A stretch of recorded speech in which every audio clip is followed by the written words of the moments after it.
All right, and we are recording.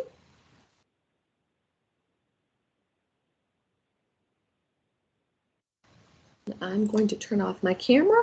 I'm Priscilla Williams. I'm one of the therapists with Concern EAP. We are at the top of the hour for 4 o'clock, and it is 15 minutes for the presentation.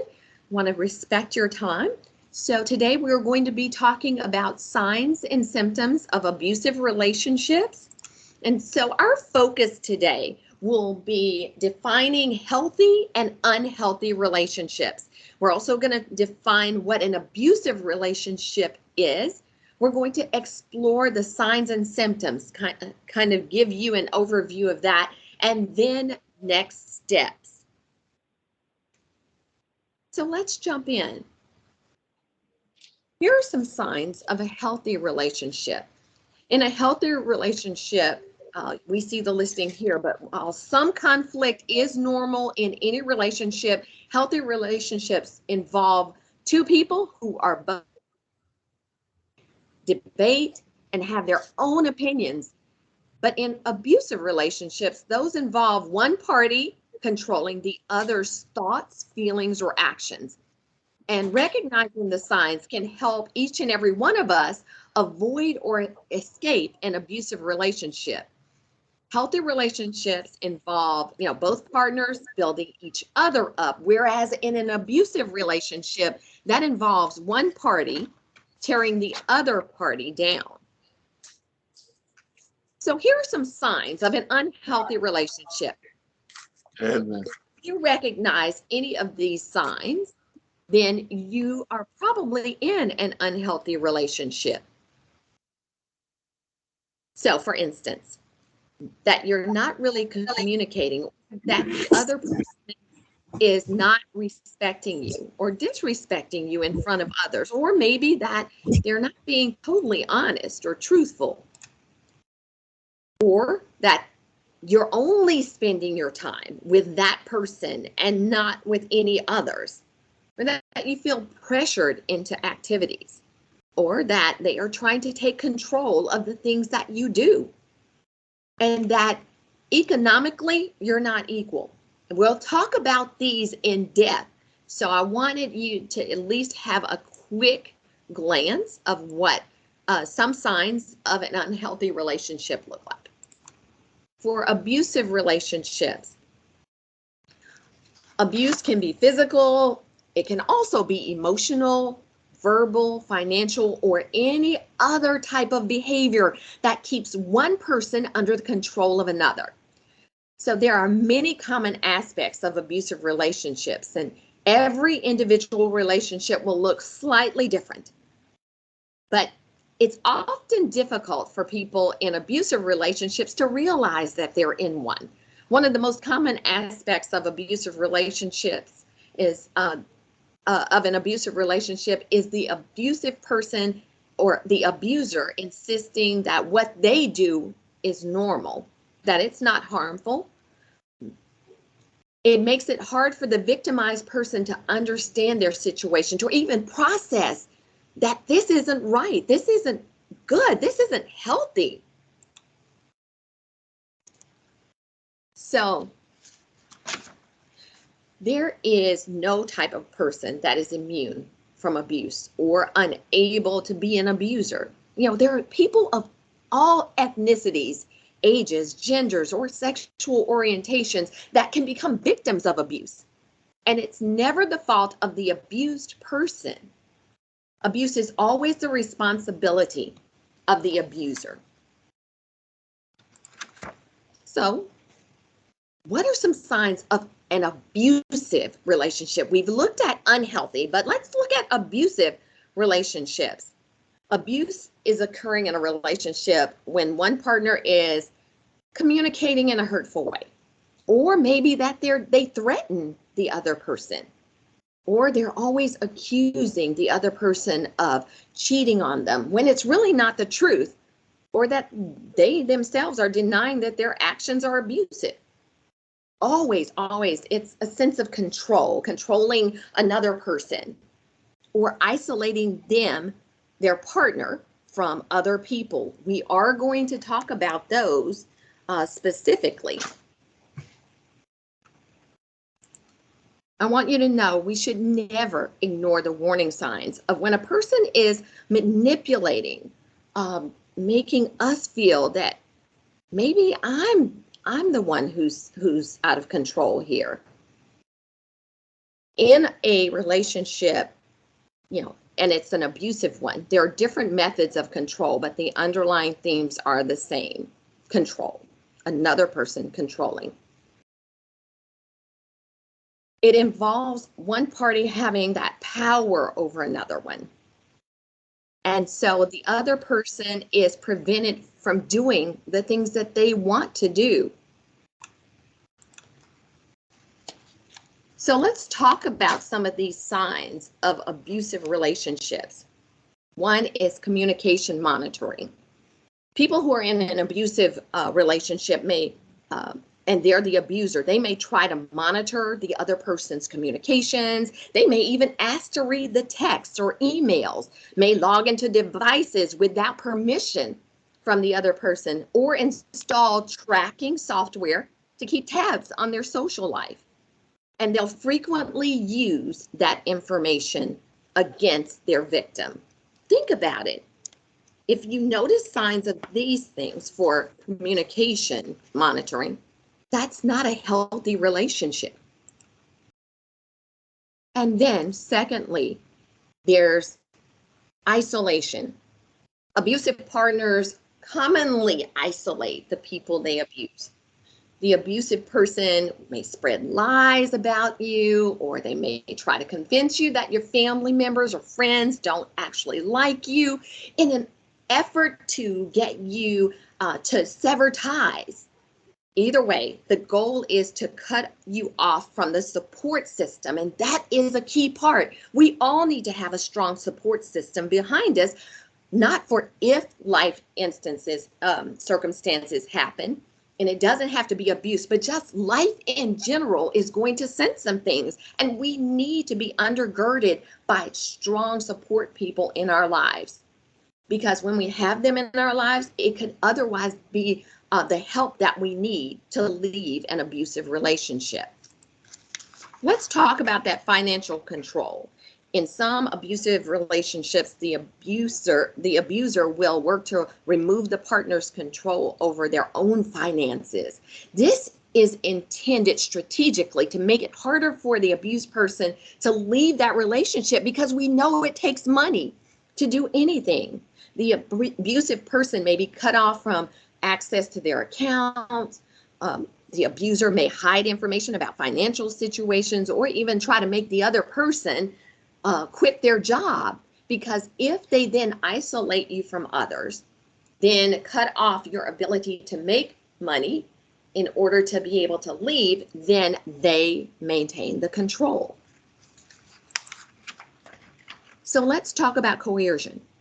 Another common tactic of abuse is to force you to do things you don't want to do, whether through begging, threats, force, or emotional manipulation.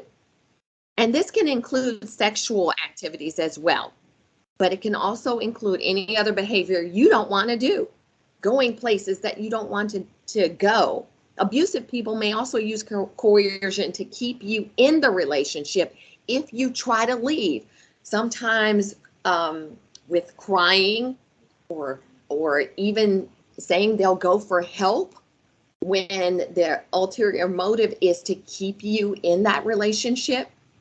And so therefore, when you've got that phase and you're trying to forgive and trying to stay, it starts all over again. Another sign of an abusive relationship includes that emotional manipulation. And it's one of the most common types of abuse.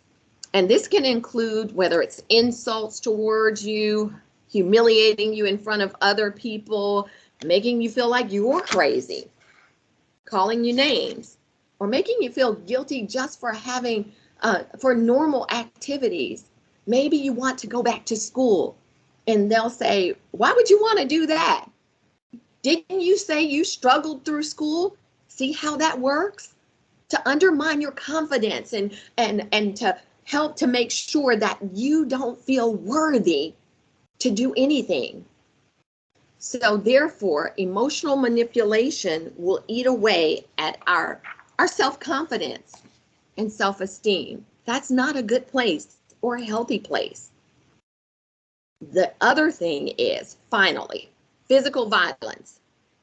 It's the most well-known sign of an abusive relationship. If your partner ever hits you or hurts you in any way, your relationship is most likely an abusive one.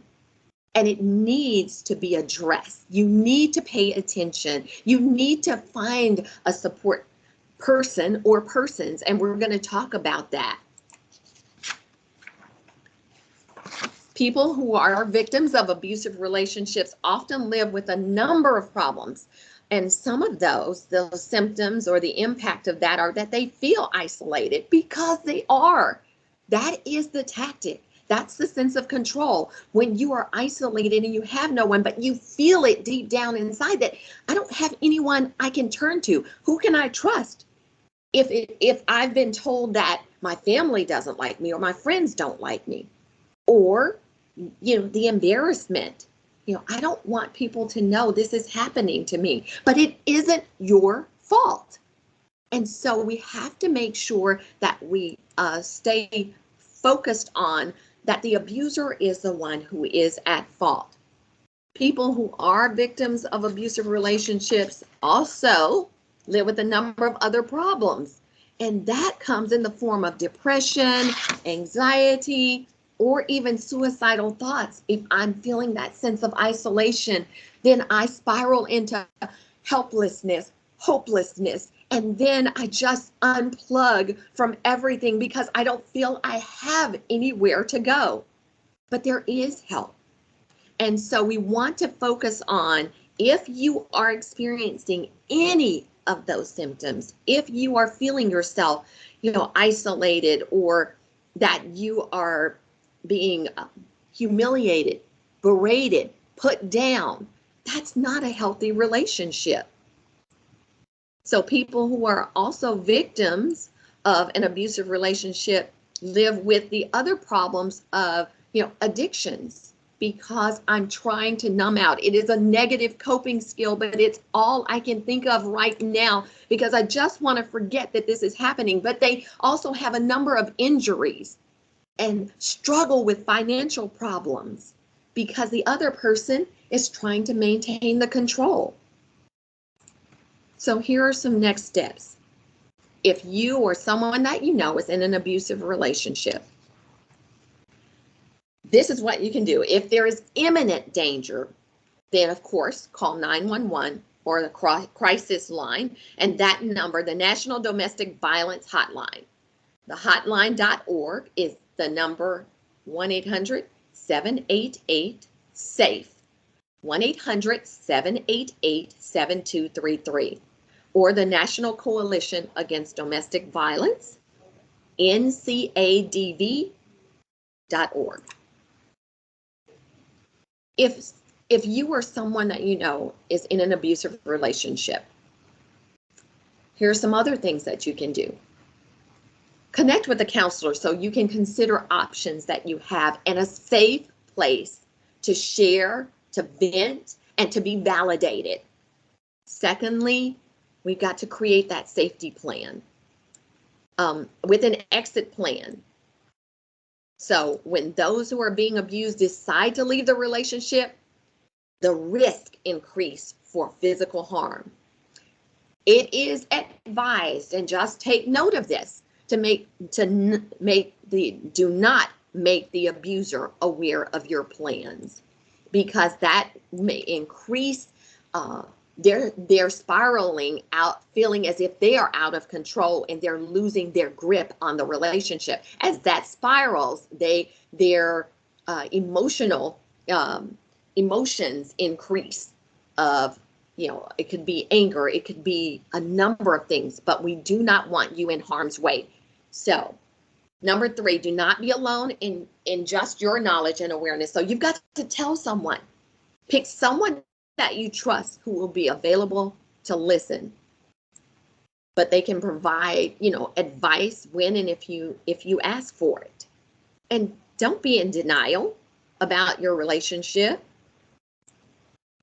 Don't allow the manipulation, that honeymoon phase of temporary promises, make you believe that what you're going through, isn't abuse, because you already know it to be true. And as we wrap up, this is a benefit available to each and every one of you by telehealth, telephone, or by request in person for some sessions.